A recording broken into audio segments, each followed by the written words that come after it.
The price of wheat has hit an all-time high all around the world, and I gotta be honest with you guys, I kind of didn't think that this whole food shortage issue was that big of a deal. I kind of thought that the news media had blown things out of proportions a little bit, but they haven't, and I'm about to show you why in this video. First, let's take a look at this graph that's displaying the price of wheat over time. It had reached its very highest ever in 2008 during the financial crisis with a panic in the market and so on. But now the prices are even higher than that time. It's pretty crazy. And of course, most of this is due to what's going on in Ukraine right now with the war, with all of the sanctions that the West has put on Russia and some on Ukraine as well. Those two nations, they combine. If you combine them, they are responsible for like 30% of all of the wheat supply of the world. So of course, if you take that much out of the market, it makes sense that the price is going up. But now something else is happening that's responsible for the prices being spiked even more. Individual countries, just like Egypt, is beginning to ban export of some staple foods, including wheat, for 3 months. Now, if this was only like one nation, one third world nation, it doesn't matter that much that one nation wants to kind of protect its own citizens by stopping the export to other countries so they know that they first and foremost can take care of their own country. It kind of makes sense, and it wouldn't be that big of a deal, but it's created a domino effect. So now multiple countries are following Egypt.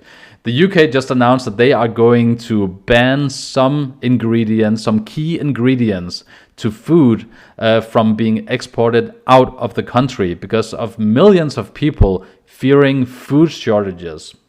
So this is a big deal. Right now, the global food supply system that we've put in place is heavily reliant on an uncut international supply chain. And just like a house of cards, if you remove one too many cards, the whole system that we've built up might collapse. Now, maybe that sounds a bit dramatic, but practically what we are seeing is that countries are beginning to pull their products because naturally they want to protect their own citizens first. I thought this was interesting because Biden just came to Europe and of course mostly to talk about the Ukraine war, but he had these comments about the food shortages as well. Take a look at this. With regard to food shortage, yes, we did talk about food shortages. And it's going to be real. The price of these sanctions is not just imposed upon Russia. It's imposed upon an awful lot of countries as well, including European countries and our country as well. And because both Russia and Ukraine have been the breadbasket of Europe in terms of wheat, for example, just to give you one example. The food shortage is going to be real, he says. And of course, he's right in saying that Russia and Ukraine have been the breadbaskets of Europe for a long time and the rest of the world to some degree as well. So that's all right. But the reason I bring up this clip is that they talk about wheat as being the main reason and almost the only reason behind the food shortage. But there is another reason. There is a reason that politicians, just like Joe Biden, do not like to talk about this second reason for the food shortages. And it's just as important as the first one. And it's got to do with the sanctions that the politicians put on Russia for their natural gases, that we would no longer take in these natural gases. So it turns out that the farmers making our food, the food that you and I consume, in the process, they use natural gases. The natural gases, the prices have gone up and gone up, now to the point where farmers are beginning to say that, listen guys, we cannot make the food that we need to make for you guys if the prices keep going up. If you keep these sanctions on Russia and you can't find any other sources, this is beginning to no longer be viable for us as farmers to make your food. This is very important, and I found this here in an article explaining it pretty well. Take a look at this. Sveintor Holster says the world is careening toward a food crisis that could affect millions of people, and not just in faraway countries, but in the Western world as well. Record high natural gas prices have forced the company he runs, fertilizer producer Yara International, to curtail its production of ammonia and urea in Europe to 45% of capacity. With less of those two essential agricultural ingredients, he expects knock-on effects for global food supplies. It is not whether we are going to have a food crisis, it's how large the crisis will be. How large the crisis will be because of these sanctions on the natural gases. Look at this. Another major problem is access to fertilizer, essential for farmers to hit their production targets for crops. It's never been more expensive as exports from Russia grind to a halt.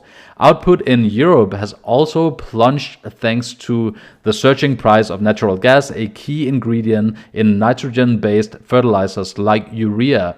The situation is ringing alarm bells for global health experts. The cost of corn, soybeans, vegetable oils has been jumping as well.